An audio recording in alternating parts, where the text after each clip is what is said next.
Hi friends, Onam ലീവിന് കുറച്ച് ദിവസം വീട്ടിലിരുന്നപ്പോൾ ഫാമിലിയായിട്ട് ചുമ്മാ ഒന്ന് കറങ്ങിയിട്ട് വരാമെന്ന് വിചാരിച്ചു പോയതാണ് തുഷാരഗിരി, നമ്മുടെ കോഴിക്കോട് ജില്ലയിലെ മലബാറിൻ്റെ സ്വർഗം.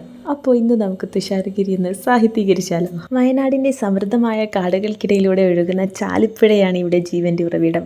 3 വെള്ളച്ചാട്ടങ്ങളാണ് ഇവിടുത്തെ ആകർഷണം: ഏരട്ടമുക്ക്, മഴവിൽച്ചാട്ടം, തുമ്പിതുള്ളും പാറ. മഴയുടെ സാധ്യത ഉള്ളതുകൊണ്ട് ഞങ്ങൾ പോയ ദിവസം ആകെ ഒരു വെള്ളച്ചാട്ടം മാത്രമേ കാണാൻ പറ്റിയുള്ളൂ. ഇതാണ് ആദ്യ വെള്ളച്ചാട്ടം, ഏരട്ടമുക്ക്. ഇവിടുത്തെ ഏറ്റവും വലിയ പ്രത്യേകതയാണ് പ്രകൃതി സംരക്ഷണം. അതുകൊണ്ട് പ്ലാസ്റ്റിക്കും മറ്റു മാലിന്യങ്ങളും ഒഴിവാക്കുന്നതിന് വിസിറ്റേഴ്സിൻ്റെ ബാഗും ലഗേജസും ഒന്നും ഇങ്ങോട്ട് കടത്തിവിടില്ല. അത്യാവശ്യക്കാർക്ക് ബാഗ് പരിശോധനയ്ക്ക് ശേഷം മാത്രമേ കയ്യിൽ വെക്കാൻ പറ്റുള്ളൂ. പ്രകൃതിയുടെ പുതുമയും പച്ചപ്പും നിറഞ്ഞ കാടുകൾക്കിടയിലൂടെ ഒഴുകിയെത്തുന്ന വെള്ളച്ചാട്ടം. അശ്രദ്ധ കൊണ്ട് ഒരുപാട് അപകടങ്ങൾ സംഭവിച്ചതിനാൽ ഇവിടെ വെള്ളത്തിലേക്ക് ഇറങ്ങാൻ സമ്മതിക്കില്ല.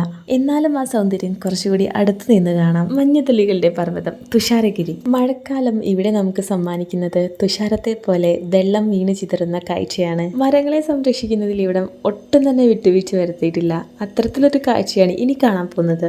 ഇതാണ് നൂറുകണക്കിന് വർഷങ്ങളിലെ സാക്ഷിയായ താന്നി മുത്തശ്ശി. വെള്ളച്ചാട്ടത്തിനടുത്ത് തലയുയർത്തി നിൽക്കുന്ന, തലമുറകളുടെ ഓർമ്മകളെ കാത്തു സൂക്ഷിക്കുന്ന പ്രകൃതിയുടെ ജീവനുള്ള പ്രതീകം. നൂറ്റാണ്ടുകൾ പഴക്കമുള്ള ഒരു വൃക്ഷം. തലമുറകളുടെ കഥകൾ വേരുകളിൽ ഒളിപ്പിച്ചു വെച്ച ഈ വൃക്ഷം തുഷാരഗിരിയുടെ അഭിമാനമാണ്. പ്രകൃതിയിൽ അലിഞ്ഞു ചേർന്ന് നടക്കുന്നത് എത്ര പുതുമയുള്ള കാഴ്ചയാണെന്ന് നമുക്ക് ഇവിടെ മുതൽ വയനാട് വരെ മനസ്സിലാകും.